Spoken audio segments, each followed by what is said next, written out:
which is an Yes, interesting topic, right? It's a good question, though. What is a Christian? it is. I feel like we're playing Jeopardy. Alec, I'll take what is a Christian for 800, please? Yes. Oh, I miss Alex. I Oh, miss right. Alex. Yes, I do. So, but yeah, But without with further, that, yeah, let's no, get I into. get to do the. You keep trying to steal my intro. Go ahead. With that, Sorry. what is a Christian for 800?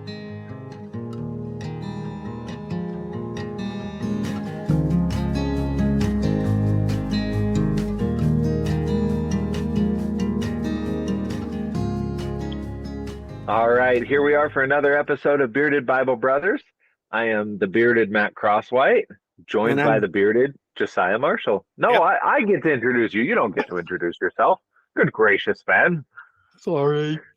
How are you today, sir? I'm doing very well. I'm enjoying my day. I'm enjoying life as it is, and I couldn't be more grateful for it. Really, God has been very good. Excellent. Excellent. Yep. God is always very good, but sometimes we don't slow down long enough to really appreciate it and choose contentment. But that's good to hear. Yeah, no, I completely agree with you. I completely agree with you, and certainly becomes quite solidifying as to who I am and what I do when I do take those moments and find contentment in Him, which can definitely be a great lead into our topic today about what is a Christian. I think it's sad when, as we've said before, when people look at people who have left and say, "Well, you're just no longer a Christian." And you know what? In the institutional sense, sure, I could see how you could come to that conclusion. Sure. Christy just the other day said, the term Christian has come to mean such um, things, both from the secular perspective and the institutional religion perspective. It's come to mean a bunch of things that I don't really want to be associated with. Can I just be a Christlet Yeah. or or or a mini me or something? I'm okay with Christ, but I don't want to Uh-huh. be a Christian anymore because Right. that term first used in the book of Acts doesn't mean what it meant in the Bible anymore. In the Bible, No, in it the book doesn't. of Acts, it meant people who are emulating and following the Messiah, the Christ. Mm-hmm. It doesn't mean that anymore. No, it doesn't. So What does I'll be a Christian mean? Christlet or a disciple or I want to be Jesus mini me. I want to be his little brother that's following on his coattails, that is trying to learn absolutely everything that I can from him, about him, looking more like him all the time. Mm-hmm. Mm-hmm. I think I just answered your question. I think you did. I think you did, which is interesting because originally the term Christian was used as a derision. It was Yeah, a mock, and of yet, people who are doing exactly what I just said. yeah, exactly. And the funny thing is that if I recall correctly, even disciples in Jewish society, they didn't take on their rabbi's name. No. They didn't become Rambanites or Rambians or anything like that. They continued on with the established identity that they had, which is Hmm. okay. So if you ask the question, what is a Christian? But then what is a Jew, especially back in during Jesus' time? Because one of the things I've come to recently in doing a lot of these sociology readings, especially of the Second Temple period, was that the number of movements going on in Judaism at the time was vast. Yes. And I mean vast. There were so many different perspectives, there's so many practices, there's so many ways. Now, they had their basics, they had their core practices, they had their core faiths, but honestly, the way you look at Christianity today and all of these denominations, you could really do the same thing with Judaism back at that time, which is Hmm. why in Acts the followers of Jesus started to say that they were members of the Way. Now I can't Yeah. remember. Let's see. There were the Essenes, Hmm. The Pharisees was basically a movement as well, as were the Sadducees. Hmm. And The there were zealot. the Zealots. Yep, and the Zealots. So, and these are just a few that we know of, but we tend to we've been taught to basically lump these people into specific categories rather than a way of life. Hmm. And how interesting is it that, as we've established before, Jesus had more in common with the Pharisees than any other group at the time. The Pharisees and the Essenes, yeah. Yeah, and the Essenes, yeah, to an extent. And so the the categorization then, what do I call myself? Hmm. Well, Israel has called themselves the Israelites for centuries. Of course. Now, for the Gentile, now this is where it gets in for me. I'm going, okay, what about me here? I'm not a Jew. I'm a Gentile. How do I categorize myself with this? Now, I find myself finding some compatibility with Ruth, Rahab, Mhm. Naaman, even, and even just looking at those stories, you see different approaches that these Gentiles, if we can even use that word, back in that time it was goy, Mhm. um, Sure, but but meaning the same thing. yes, basically, and so Non-Jews.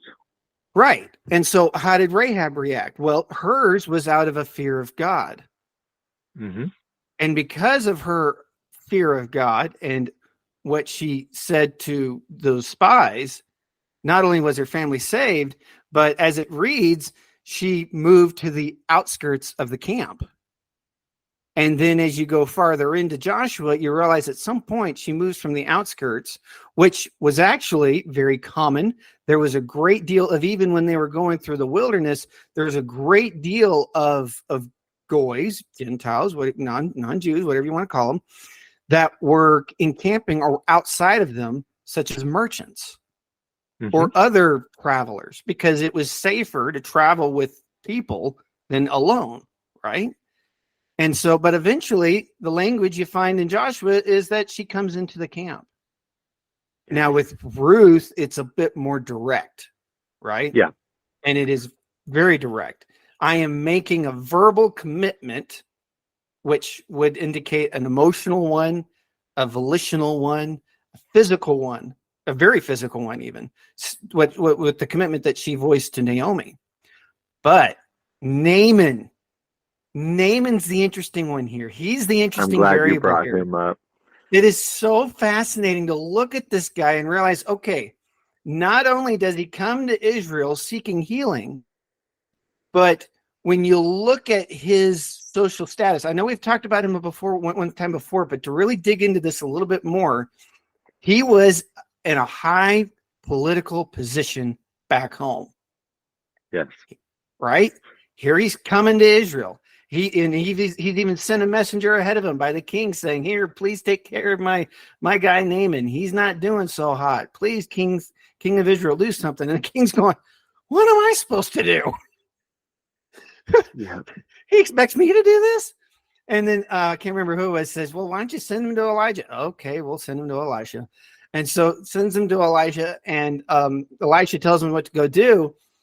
But what we have to remember is that gods were provincial during that time. They were highly geographical.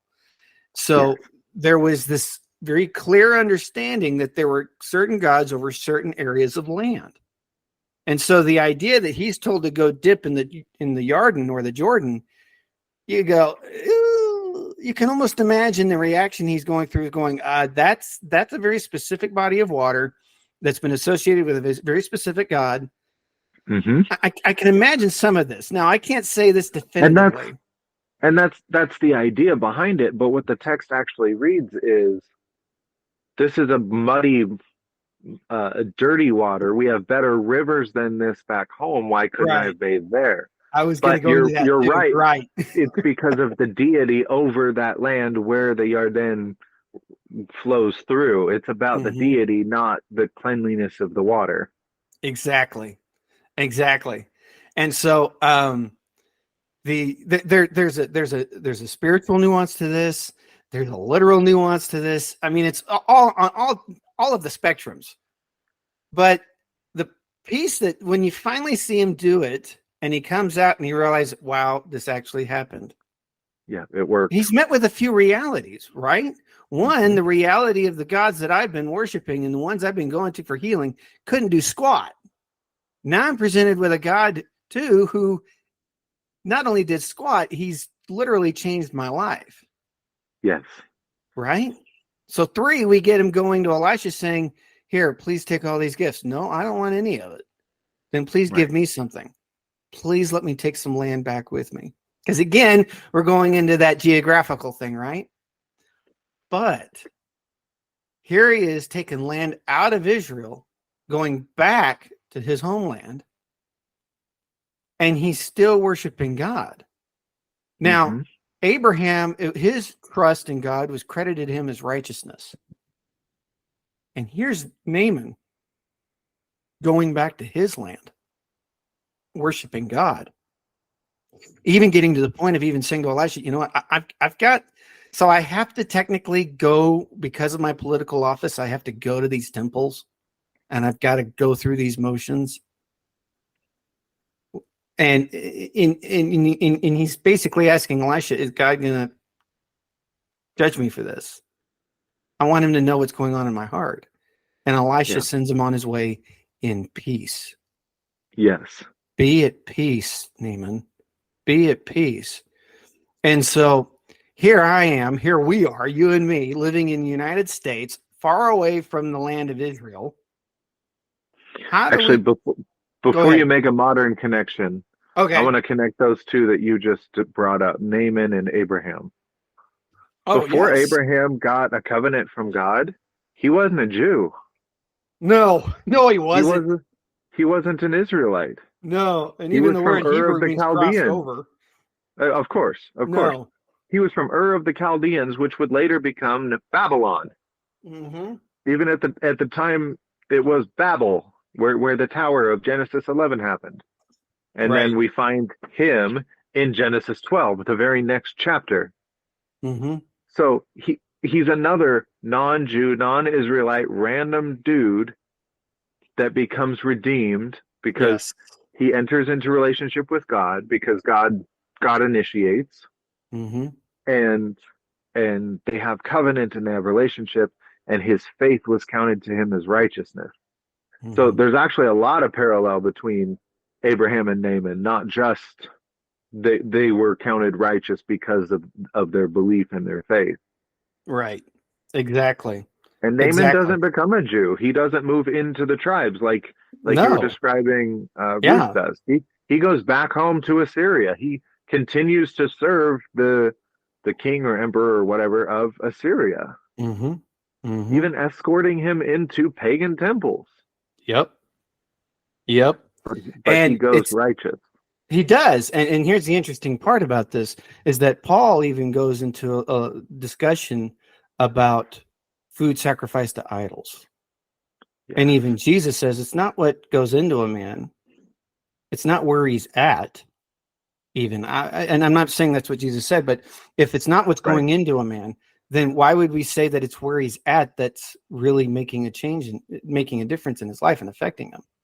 Yes. It's what's coming out of him that's important. And because while certain biblical characters found Yahweh, the God of the Bible, in the land of Israel, we also have a number of occurrences where said character is surprised to find Yahweh outside of his own land. Right. Like when Jacob is traveling up to Laban because his mom doesn't want him to take a wife from the land and doesn't want Esau to kill him, and so she's sending him out. He's on his way out. He's out of Yahweh's jurisdiction, so to say. If Yahweh is just another territorial God, he's out of Yahweh's jurisdiction, and yet he lays down, has a dream, sees a ladder ascending to heaven, and the angels ascending and descending on it. He wakes up and goes, "Oh my gosh, I had no idea God was here too.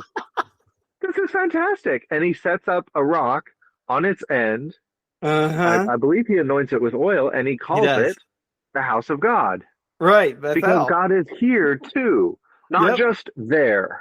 Yes, yes. Oh, yes. And Oh, absolutely. And so in this conversation, I wanted to bring up, we're not saying that Yahweh is only of the sovereign nation of Israel no, or anything like that. He is the original. He is the creator. And right. thanks to Michael Heiser and the Deuteronomy 32 worldview, and God invented the number of nations based on the number of others, lesser spiritual beings he wanted to delegate authority. And then Exodus 19, when he says to Israel at Mount Sinai, I want to make a special relationship with you. I want to make you my treasured possession.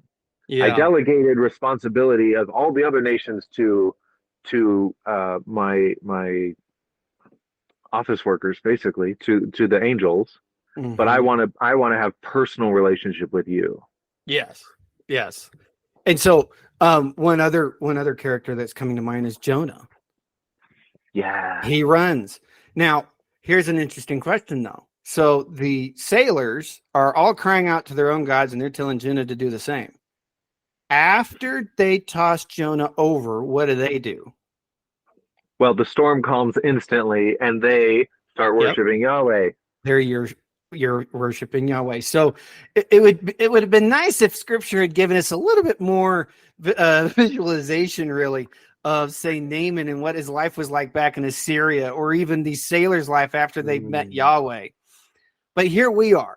Here we're being met with Yahweh, yeah. and the realization, especially for me, when I started really processing the word Christian, it was very early on in my life because living in Utah, uh, members of the LDS faith call themselves Christians.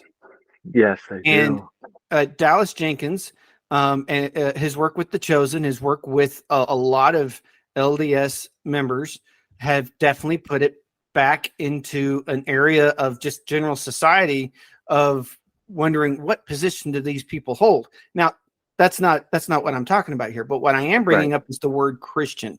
What does it define? It used to define something very specific, but Hmm. now it's come to define something very general, almost, and it has a great deal of ambiguity to it.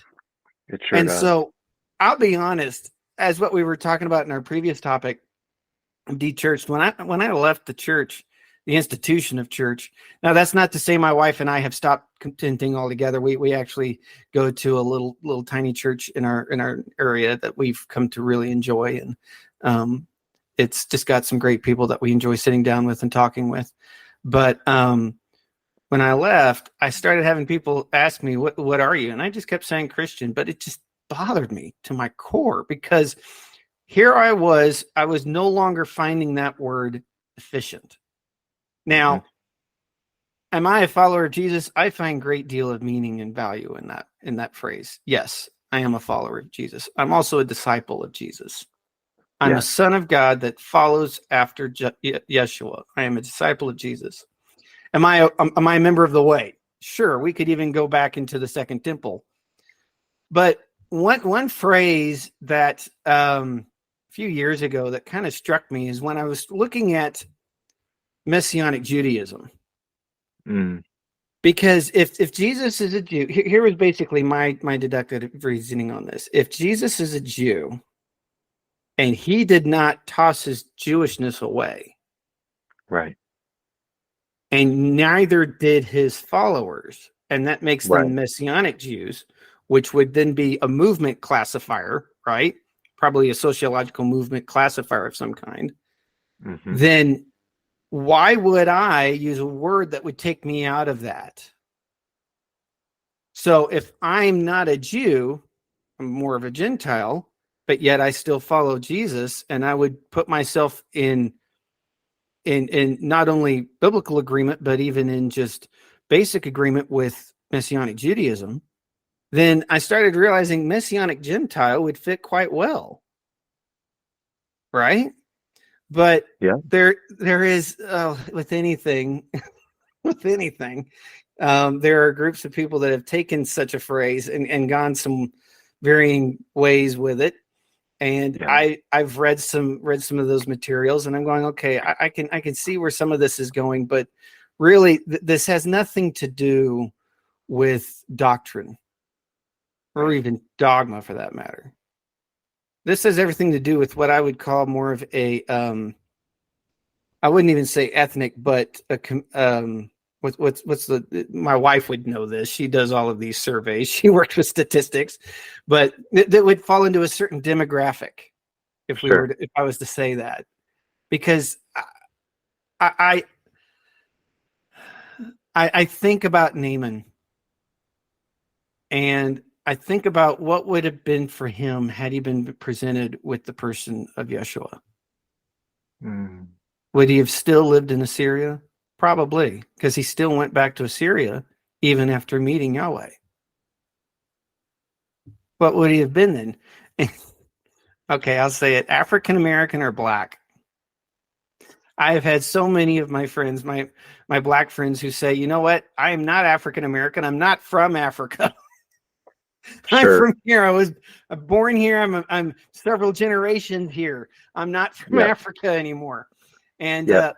so while we can definitely look into these basic words a lot, I still think it doesn't have to be hard to answer the question, what is a Christian? It doesn't have Agreed. to, and it doesn't have kind to of be getting anything more. And if I may finish that, in being a Messianic Gentile doesn't have to be anything more than what the words mean, right? Yeah. So, what were you going to say? Yeah, and maybe we take it back to more to our main topic, less about what we call ourselves and more about bullying and stuff in the institution that's colloquially called church. Um, Yep, in our previous topic. Yep. Yeah, if we find ourselves in a place where we're in an institution, Uh-huh. be a Naaman. Take the dirt and go. Go. Take the foundation, if I can use the dirt loosely. Yep. Take the foundation, take the scriptures, find some friends, because you know that Naaman didn't keep it to himself. Yes, he took it back, but how many servants went with him to go see good grief, Elisha? Yeah. We have no idea how many, but it wasn't a small number. No, especially given his political position. Exactly. And all of them saw what happened. All of them saw his change. All of them saw him ask for land from this other God that none of them had known prior, and ask if he could take the land back to home with him so that he could worship at home. Right. So in being and kind of on topic of what we call ourselves as well, I don't know if we want to go into this, but it's also, we can have the conversation of, do we redeem the title or do we find a new one? Now, do we model what it means to be a Christian, and the book of Acts, the way Luke used the term, the way that those who originally used it in a disparaging way, because the Christ, the Messiah, was murdered on a Roman cross, and they were associating followers of his with him, meaning criminal, just as Yeshua had predicted and warned them about. If they hate me, they'll hate you. A servant is not above his master, nor a student above his teacher. But so if we take it back to the level of what it originally meant, I'm okay being a Christian in that sense. Yes. It's hard to redefine a term across an entire culture. Oh, so couldn't agree more. If we need a different term in the meantime, while we go about redefining and bringing back the original sense of a Christian, disciple of Yeshua, or Messianic Goy, or whatever, right? All of those are good with me. But I also don't want to abandon the term that our great greats in the faith were originally called and persecuted based on that term. I want to redeem that term and revere it. Wow. You were starting to say that, and I was realizing that with Naaman, Ruth, even Rahab, Abraham, for that matter, who they were wasn't as important to them. They weren't concerned about labels. It was No. an act of life of what they were doing. It It was was, an act of what I'm worshiping this God. That's all I'm doing. Why classify that? It's probably, and that's part of where I've gone with it. I'm not so concerned with that label, but here's what I am going to say. Just based on what you just said, I'm willing to reconsider. I can wow. Okay, you've really, wow. I really appreciate how you put that, because Fox's Book of Martyrs was one of the first books I was ever told to go pick up as a teenager. amazing book. I remember reading through several stories, and I couldn't do it. I felt like I was right there. I was like, I can't carry this. I mean, yes, it's very important, and it's good to be very aware of this and know of this, but at the same time, it's weighty, and Oh, absolutely. and it definitely challenged me. What would I do in that situation? But I really appreciate how you put that. I really do, and I hope that becomes a challenge for any other person that's listening right now. I truly do, because that's something I'm going to take, and I'm going to think about more about. Because I'll be honest with you, I have, and some people might be able to identify with this, I have in some ways gone out of my way to not call myself a Christian. I want to distance myself from that institution and from the behavior that I've seen. I don't want to be known to be associated with people that even did what happened to Matt Hilbelink and how he died. What if we summarize it like this? In the book of Acts, they didn't call themselves that. They were called that. So no, they weren't. So what if, as we talked about earlier, what if instead of we don't call ourselves Christians, but I hope that I live a life where other people can look at me and say, that's a Christian. Yes. And that's what Jesus talked about. That's what Paul was talking about. And that's what you will be known by your actions. Yes. You will be known. Even a child is known by what he's doing. And that's what the says in Proverbs. And so I want to be known by my actions. And if you want to call me a Christian, fine. But if calling me that Christian identifies the work of Jesus, the work of my rabbi, not just in my life, but in the lives that I get to touch. There's an old band, Sin the Beggar, and they had the song Leaving Jesus Behind, I believe it's entitled. But it's leaving Jesus like a kiss, something so intimate that you leave it behind with them to ponder on. And that has been a motivation of my life for many, many years. I've had people even say to me, wow, I can't remember the last time I felt like I was seen or heard. And that meant a great deal to me, because that was something I struggled with. I really struggled for years in various groups of not being seen or heard. And I wanted people to know that they were seen and heard. And it's my motivation still. It's a drive for me still. And so I don't think it's so important for me to define what is a Christian. I would like it if my actions would define who I am. Because even Jesus used that 2 little letter word, do, so poignantly in so many places. And even Keith Green had a great little storminette that he did one time between 2 songs where he's talking about the word do. And it was before his song, The Sheep and the Goats. And it's quite poignant when it really just takes you out of your thinking and puts yourself in your hands and your feet. It's grounding in so many ways. And I've really enjoyed having this conversation about it. And I really appreciate, again, how you phrase that. I don't know if I'm going to be consciously going out there trying to redeem this word. But if nothing else, I would like to go out there and redeem what it means to be a follower of Jesus, whatever the word may be. Yeah. So, whatever label they want to put on us. Exactly. Well, Very good. thank you for listening to another episode of Bearded Bible Brothers. I'm your fellow co-host Snowbeard with Mr. Firebeard here, and we hope that you able to take this episode and this topic and the topics we've been talking about so far and give us some feedback on it. What do you think? Where are you at with this? What are your thoughts?